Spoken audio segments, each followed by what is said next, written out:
Buenos días, compañeros, compañeras y profesora Virginia presente. Mi grupo y yo le hablaremos sobre la igualdad expresando el sufragio universal de personas con discapacidad. Los integrantes son Alan Arteaga, Yanina Barberán, Anthony Carreño, Doménica Yepes, Raiza Paredes y mi persona, Mayerly Bravo. Bueno, ¿qué es la discapacidad? Por lo tanto, la discapacidad es un fenómeno complejo que refleja una interacción entre las características del organismo humano y las características de la sociedad en la que vive. Es aquella restricción o impedimento de la capacidad de realizar una actividad en la forma o dentro del margen que la sociedad considera normal para el ser humano.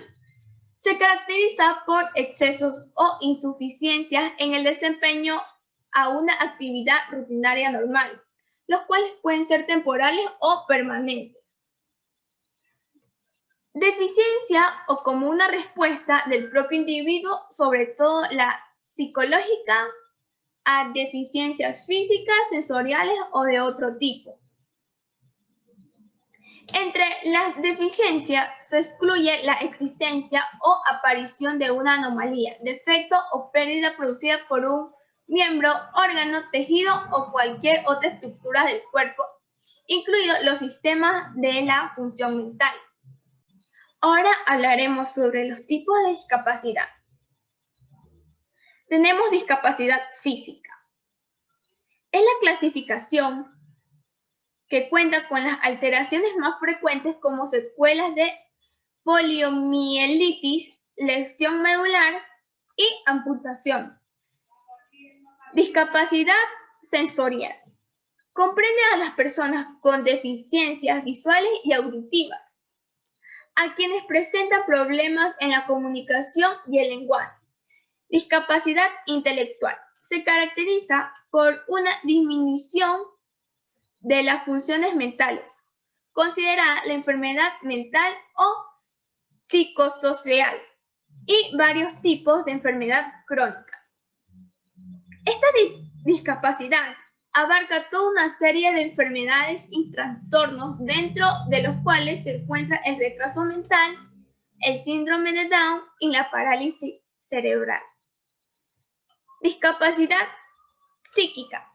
Se presenta en personas que sufren alteraciones neurológicas y trastornos cerebrales. Paulatinamente, en lo que se refiere al derecho de elegir y ser elegido, en el Congreso Panamericano en Montequiosca, Uruguay, en 1964, se consagró la resolución número 18, la necesidad de proveer a la revisión de la legislación de los países latinoamericanos, con la finalidad de levantar las interdicciones que afectan la capacidad de hechos y de derechos de los ciegos, reconociendo la capacidad de ejercer el derecho civil y político con personas de discapacidad visual.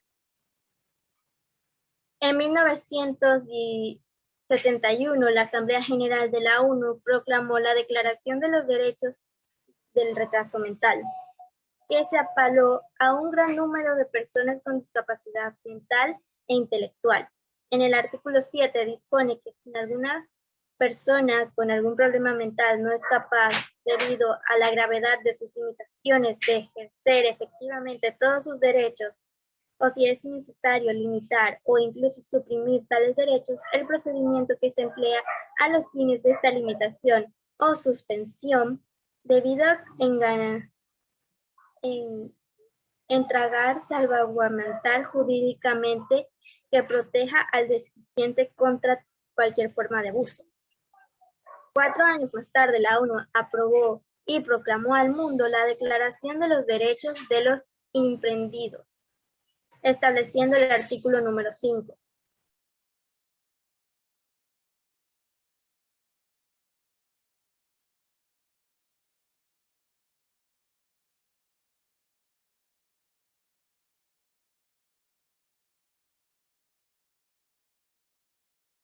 El voto asistido es una ayuda para las personas con discapacidad. Si lo desean, pueden estar acompañados de una persona de su suma confianza en el momento de sufragar.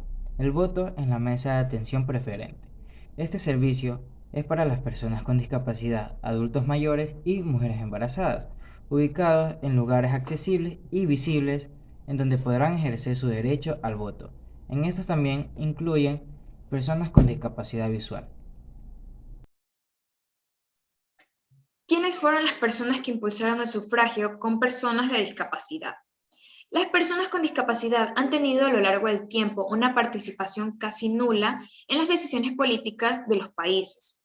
Esto poco a poco se va revirtiendo y van tomando con mayor compromiso y procuran incluso participar ya no solo como electores, sino también con candidatos a cargos electivos. Estos derechos se han ido incluyendo a lo largo del tiempo en diversos documentos internacionales. Solo a título de ejemplo daremos algunos de ellos como lo son la Declaración Americana de Derechos y Deberes del Hombre y la Declaración Universal de los Derechos Humanos con principios similares. Puntualmente, y en lo que se refiere al derecho a elegir y a ser elegido, en 1964, en ocasión de realizar el cuarto Congreso Panamericano en Montevideo, Uruguay, se consagró en la resolución número 18 la necesidad de proceder a la revisión de la legislación de los países americanos con la finalidad de que se levantasen las interdicciones que afectaban la capacidad de hechos y de derechos de los ciegos, reconociendo la capacidad de ejercicios de los derechos civiles y políticos de las personas con discapacidad visual. En 1971, la Asamblea General de la ONU proclamó la Declaración de los Derechos del Retrasado Mental, que amparó a un número importante de personas con discapacidad mental o intelectual.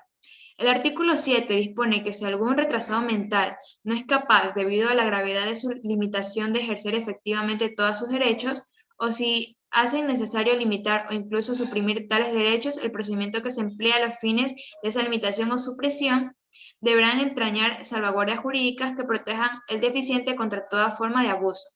Dicho procedimiento deberá basarse en una evaluación de su capacidad social por expertos calificados. Asimismo, tal limitación o supresión quedará sujeta a revisiones periódicas y reconocerá el derecho de apelación a autoridades superiores. 4 años más tarde, la ONU aprobó y proclamó al mundo la Declaración de los Derechos de los Impedidos. Estableciendo el artículo 5, el impedido tiene los mismos derechos civiles y políticos que los demás seres humanos, agregando que el párrafo del artículo 7 de la Declaración de los Derechos del Retrasado Mental se aplica a toda posible limitación o supresión de estos derechos para los impedidos mentales. Esta declaración consagra la igualdad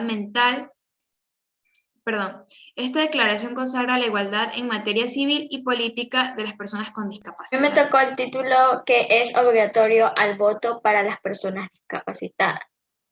Le voy a explicar un poco. Se dice que las personas discapacitadas sí tienen derecho a ejercer su voto.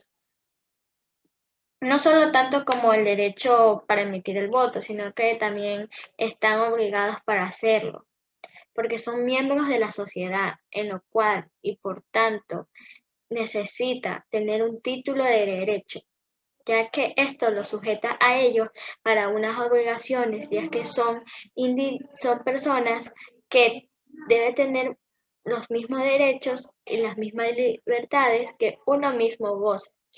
Ya porque sean discapacitados, ellos no quieren decir que no son libres de sus derechos o que libres de sus voces. Todos somos iguales.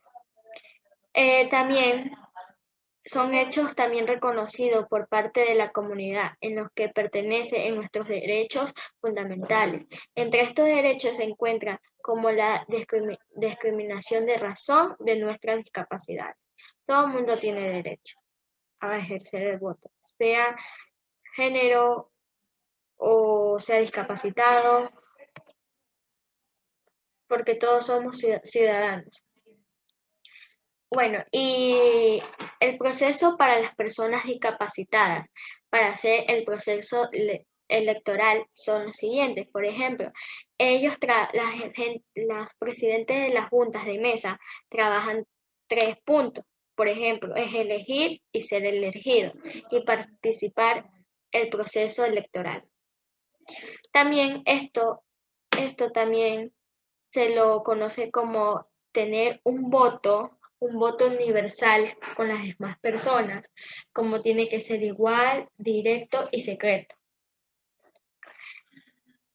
También se dice que para el facultatismo, para ejercer su voto, es personas mayores de 65 años de edad y chicos o jóvenes con 16 a 18 años de edad.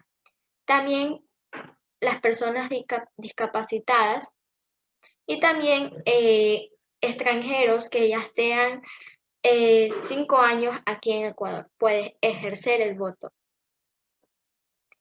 Ya, y también se dice que no importa qué tipo de discapacidad tengas, pero tienes el derecho de votar por el país. También se dice que para elegir estos derechos sobre las personas discapacitadas hay 20.000 personas que, ya que esto es integrado por la policía, en lo cual también se une ahí las Fuerzas Unidas y en lo cual coordina el recinto para donde ellos tienen que votar, ya que esto también se puede votar por medio de casa, de asistido y por medio de preferencias. Por medio de casa es que ya ellos van directamente para que ellos sufragien. Y el asistido es por medio del apoyo de una persona que ellos tengan en confianza. Y voto preferente es sin esperar en fila. También se dice que debe ser un proceso en lo cual para ejercer el voto. Bueno, entonces espero que le haya quedado un poco claro que no importa si eres discapacitado o no eres discapacitado, tienes los mismos derechos de votar y tienes libres de gozo. Muchas gracias.